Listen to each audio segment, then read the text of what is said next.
Knock on the door if you get hungry. Okay. All right, we'll be filming all night. Check. Oh, what's this toothpaste called? Well, I just got sponsored by Herbal Toothpaste. This thing? This thing here? Oh, yeah. All right, show me. You're wild against my zone, eh? When you film a video, you start cheating with the video, eh? Come on, guys, it's Abdullah from the Glucose Network here. Don't laugh at me, cunt. To bring you another fucking video. I said the Q&A was going to be last week. It's today. I'm only going to do half the Q&A, I'm sorry. I got to get, because every motherfucker in this hotel is trying to upload YouTube videos to try and get my level, but they're not going to get on it. Bob Sharrock 1 asked, are you going to do another video with Matt August and Chris Lovato? I'm going to be in America soon, so if they want to do a video, I'm going to do a video. Well, we're going to do a video, because I kind of want to do a video, they probably want to do a video, so we're going to do a video. What's your favorite way to eat rice? Hashtag carb gains from Edward. I don't even know his last name, sorry bro. Okay. The best way to eat rice, takes a bit of preparation. Cook the rice the night before. Make sure, bro, I like my rice moist, bro. I like it moist, okay? So if you're like, don't be a shit cunt and eat hard rice, bro. If it's al dente and shit, unless you're Italian, bro, no one eats al dente rice. No al dente rice, fuck the al dente rice off, and start adding more cups of water, bro. None of that thumb shit where you put the thumb in the water, that Chinese technique, don't do that. So make it soggy, bro. After you make it soggy, put it in the fridge, and then after you put it in the fridge, let it sit for like 6 to 8 hours, bro. Even add some fucking sugar to get up, get a nice cold spoon, bro, one of those big spoons, and then hit that shit with some Heinz ketchup, bro. Preferably cold. Not barbecue sauce, not soy sauce, none of that shit. It needs to be Heinz ketchup sauce. You want to get shit done? Eat cold white rice with cold Heinz ketchup, American ketchup. Manlet of Peace asks, favorite places you've traveled to, edit, or if it's too hard, top 3 places. Now this question can't, it all depends where you come from, because if you come from Thailand, then going to some Southeast Asian country, it's not going to be that dope because you come from fucking Thailand. Or if you come from Australia, going to America might not seem that different because it's kind of the same shit.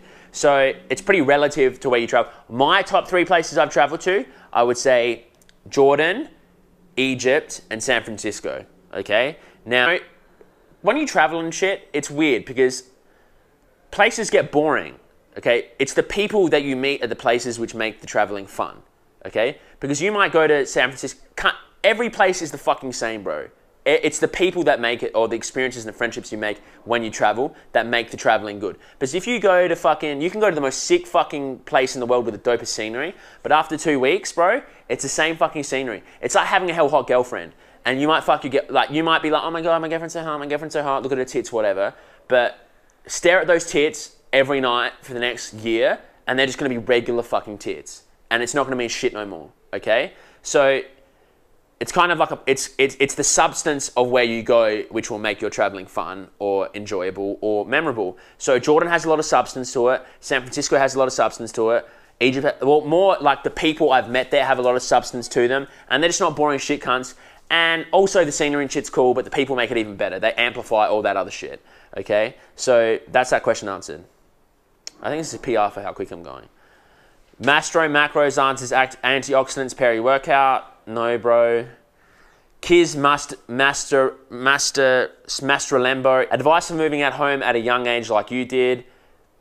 My advice to you, Kieran, would be what you have to do is you have to stick with your decision to move out, okay? Because moving out, especially if you move out to a different city, see, if you're going to move out, don't be a shit kind of move out with mates from the same city as you. But that's not going to do shit. The whole point of moving out is to become independent and grow mentally, physically, spiritually, whatever. So why the fuck were you going to move out with cunts that you've grown up your whole life with? And then make friends with friends they're friends with and just have some weird incest shit where you're friends with all the same cunts? That's fucked, bro. Okay, that's fucked. You don't want to do that. You need to go somewhere where you know no one, and then just shout outs to H. You need to be like H. You need to travel with and know no one, okay? And then make relationships and just build all them fucking skills. And that might take a year, it might take 2 years, but you got to stick with it, bro. When I moved to Melbourne, bro, I hated Melbourne for 6 months. All I wanted to do was go home, but I didn't go home. But I fucked up before. I went to the Gold Coast and I left the Gold Coast. I didn't know why I left the Gold Coast until after I left the Gold Coast. For one stage, I just blamed all this other shit, but then at the end of it, I left the Gold Coast because I wasn't ready to move to the Gold Coast because I was just mentally a weak piece of shit. But then I moved to Melbourne and I realized that you have to go through that shit phase when you move out of home to get the benefit, bro. What you have to keep telling yourself is that it's going to get better. It will get better. Everything in life has an end, okay? Your life, you're going to die when you die. Everything has an end. There's always an end to everything. So it's like a wave, bro. If you're hurting now, you're going to be cruising later. You're always be, so just appreciate the fact that you're going through a time where you're going to be building all these fucking skills, you know, communication skills, relationship skills, and eventually it's just going to become like, you know, your new fucking home. So all you have to do is write it out. Key tips is there, hashtag write it out.